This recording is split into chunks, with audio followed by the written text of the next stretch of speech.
이번 시간에는 우리 개체 무게성, 실체 무게성에 대해서 같이 한번 살펴보도록 하겠습니다. 자, 우리 개체 무게성이라는 거요. 이 개체 무게성은 우리 기본키와 관련된 그런 규정을 보고 우리가 이제 개체 무게성 그렇게 이제 부릅니다. 우리가 이제 앞에서 기본키라는 걸 배웠죠.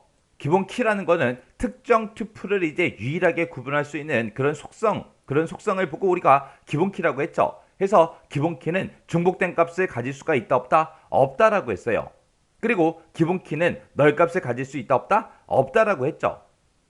그 기본키에 대한 그런 규정이 우리 개체 무게성이에요. 그래서 이 개체 무게성이라는 것은 기본키를 구성하는 그 어떤 속성도 널값이 있으면 안 되고요. 그리고 중복된 값을 가질 수 없다라는 그런 규정을 우리가 이제 개체 무게성이라고 그렇게 이제 부릅니다.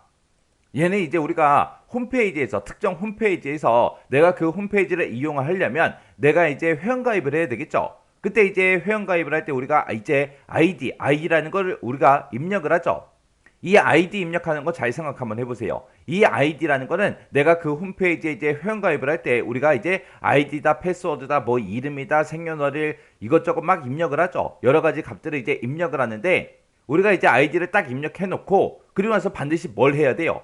아이디 쓰는 칸 옆에 보게 되면 중복 확인하는 그 버튼이 있죠.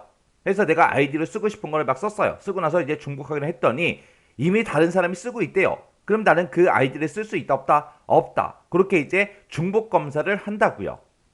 그리고 내가 회원가입을 하는데 나 아이디 쓰기가 싫어요. 나 아이디 안 쓸래요. 그러면 회원가입을 할 수 있다 없다? 없더라.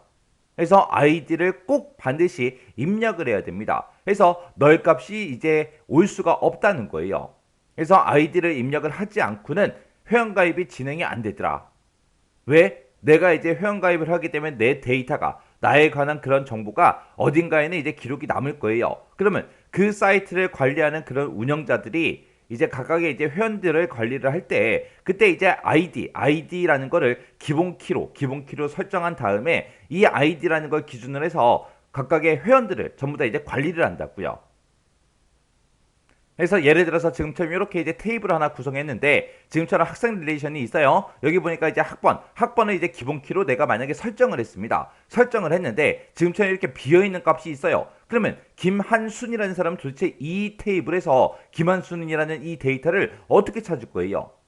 우리는 이 하나의 릴레이션에서 우리가 특정 사람들을 찾을 때 학번으로 찾겠습니다. 학번을 기준으로 하겠습니다. 그렇게 해서 이제 학번을 기본키로 내가 설정했는데 학번에 지금처럼 이렇게 비어있는 값이 있을 때는 이 사람의 데이터는 아예 찾을 수가 없겠죠.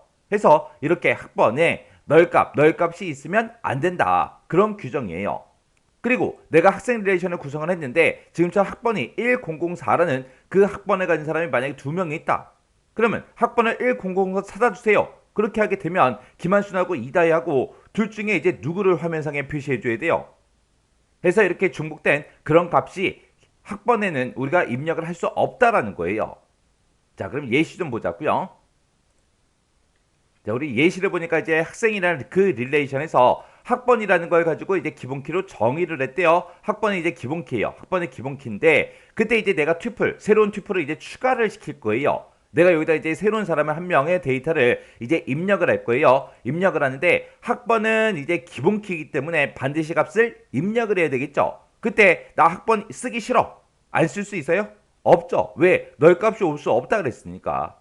그리고 내가 또 1001이다 해서 학번에 입력하고 싶어요. 근데 1001이 이미 있죠. 이미 있으니까 중복된 학번이다 해서 입력 자체가 안 되겠죠. 해서 내가 학번에다가 이제 1005를 썼습니다. 5를 쓰고 나는 주민번호를 입력하기 싫어요. 입력 안 하면 돼요? 괜찮아요. 입력 안 해도 돼요.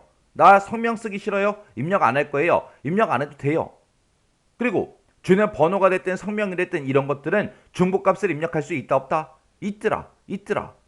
왜? 이 주민번호나 성명 같은 경우에는 기본키가 아니잖아요. 기본키가 아니기 때문에 우리가 주민번호나 성명 이런 필드에는 값을 이제 입력하지 않아도 돼요. 근데 학번이라는 이 속성은 우리가 기본키로 설정을 했기 때문에 반드시 이제 값을 입력을 꼭 해줘야 됩니다. 그리고 학번 속성에는 이미 한번 입력한 그런 속성 값을 중복해서 입력을 할 수 있다 없다.